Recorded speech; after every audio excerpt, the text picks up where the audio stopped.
ಕಾಂಗ್ರೆಸ್ ಸರ್ಕಾರದಿಂದ ದಲಿತರ ಮೇಲೆ ನಿರಂತರ ಅನ್ಯಾಯ ನಡೆಯುತ್ತಿದೆ ಎಂದು ಮಾಜಿ ಶಾಸಕ ರಾಜ್ಕುಮಾರ್ ಪಾಟೀಲ್ ತೇಲ್ಕೂರ್ ಆರೋಪಿಸಿದರು.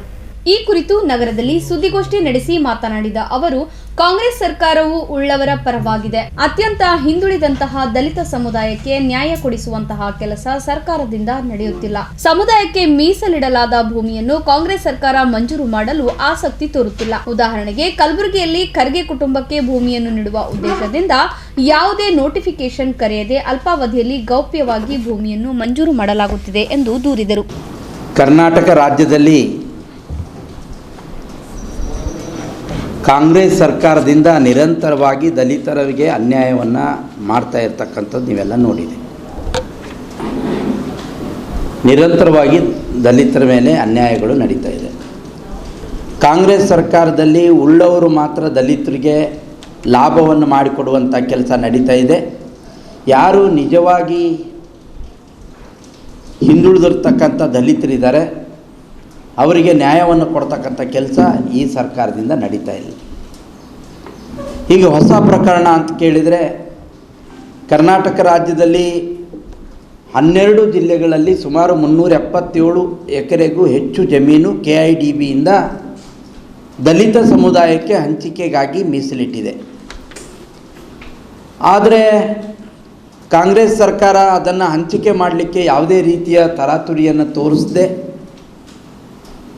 ಕೇವಲ ಯಾರೋ ಒಬ್ಬರು ಅನುಕೂಲ ಮಾಡಿಕೊಡ್ತಕ್ಕಂಥ ನಿಟ್ಟಿನಲ್ಲಿ ಬೆಂಗಳೂರಿನಲ್ಲಿ ಏರೋಸ್ಪೇಸ್ಗೋಸ್ಕರ ಉದ್ಯಮಕ್ಕೋಸ್ಕರ ಮೀಸಲಿಟ್ಟಂಥ ಸ್ಥಳದಲ್ಲಿ ಸನ್ಮಾನ್ಯ ಈ ಕಲಬುರಗಿಯ ಸಚಿವರಾದಂಥ ಪ್ರಿಯಾಂಕ ಖರ್ಗೆ ಅವರ ಕುಟುಂಬಕ್ಕೆ ಅದನ್ನು ಕೊಡಲಿಕ್ಕಾಗಿಯೇ ತರಾತುರಿಯಲ್ಲಿ ಕಾನೂನನ್ನು ಮೀರಿ ಅರ್ಜಿಗಳನ್ನು ಕರೆದಿದ್ದಾರೆ.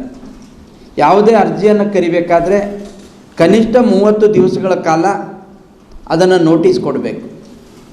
ಆದರೆ ರಾಜ್ಯ ಸರ್ಕಾರ 30 ದಿನಗಳ ನೋಟಿಸನ್ನು ಕೊಡದೇನೆ 14 ದಿನಗಳಿಗಾಗಿ ಆ ನೋಟಿಸನ್ನು ಕೊಟ್ಟಿದ್ದಾರೆ.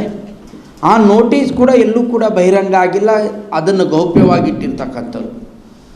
ಯಾಕೆ ಅಂದರೆ ತಮಗೆ ಬೇಕಾದಂಥ ಅರ್ಜಿಗಳು ಮಾತ್ರ ಅಲ್ಲಿ ಬರಲಿ ಅಂತಕ್ಕಂಥದ್ದು.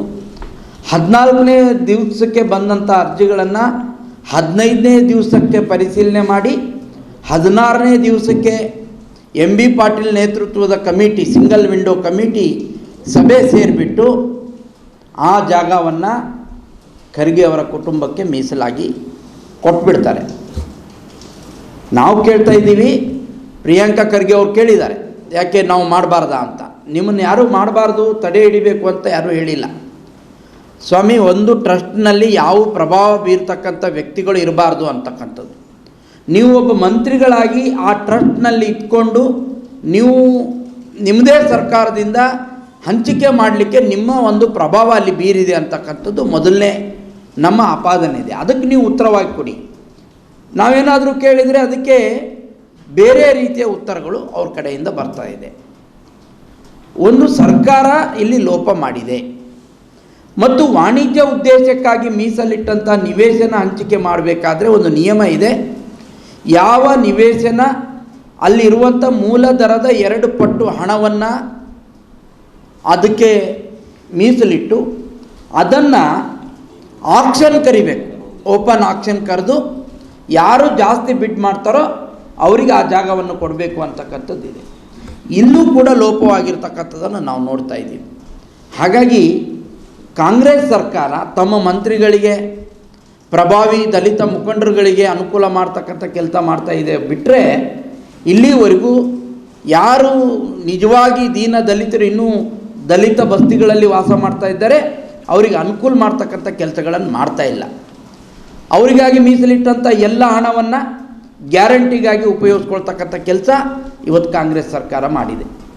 ಇಲ್ಲಿವರೆಗೂ SC ST ಕಮಿಷನನ್ನು ನೇಮಕ ಮಾಡಿಲ್ಲ, ಅಧ್ಯಕ್ಷರು ನೇಮಕ ಮಾಡಿಲ್ಲ, ಸದಸ್ಯರು ನೇಮಕ ಮಾಡಲಿಲ್ಲ. ಈ ಯಾವುದೇ SC STಗೆ ಬಂದಂಥ ಸ್ಕೀಮ್ಗಳು ಈ 1.5 ವರ್ಷ ಆಯಿತು ಸರ್ಕಾರ ಅವರಿಗೆ ಕೊಡಬೇಕಾದಂಥ, ಯಾರಿಗೆ ಬಡವರಿಗೆ ಹೊಲಕ್ಕಾಗಿ ಕೊಡಬೇಕಾಗಿತ್ತು, ಬದುಕಲಿಕ್ಕಾಗಿ ಕೊಡಬೇಕಾದಂಥ ಯಾವುದೇ ಯೋಜನೆಗಳು, ಎಲ್ಲ ಯೋಜನೆಗಳು ಸ್ಥಗಿತ ಆಗಿದೆ. ದಲಿತರಿಗೆ ಮೀಸಲಿಟ್ಟಂಥ ಏನು ಸ್ಕೀಮ್ಗಳಿದ್ದಾವೆ ಅವುಗಳನ್ನು ನಿಲ್ಲಿಸಿ ಇವತ್ತು ಅದನ್ನು ಡೈವರ್ಟ್ ಮಾಡ್ತಕ್ಕಂಥ ಕೆಲಸ ಮಾಡಿದ್ದಾರೆ. ಸುದ್ದಿಗೋಷ್ಠಿಯಲ್ಲಿ ಶಾಸಕ ಬಸವರಾಜ್ ಮತ್ತಿಮೂಡ್, ಬಿಜೆಪಿ ನಗರಾಧ್ಯಕ್ಷ ಚಂದು ಪಾಟೀಲ್, ಗ್ರಾಮಾಂತರ ಅಧ್ಯಕ್ಷ ಶಿವರಾಜ್ ಪಾಟೀಲ್ ರದ್ದೇವಾಡ್ಗಿ, ಮಾಜಿ ವಿಧಾನ ಪರಿಷತ್ ಸದಸ್ಯ ಅಮರನಾಥ್ ಪಾಟೀಲ್ ಸೇರಿದಂತೆ ಅನೇಕ ಬಿಜೆಪಿ ನಾಯಕರು ಉಪಸ್ಥಿತರಿದ್ದರು.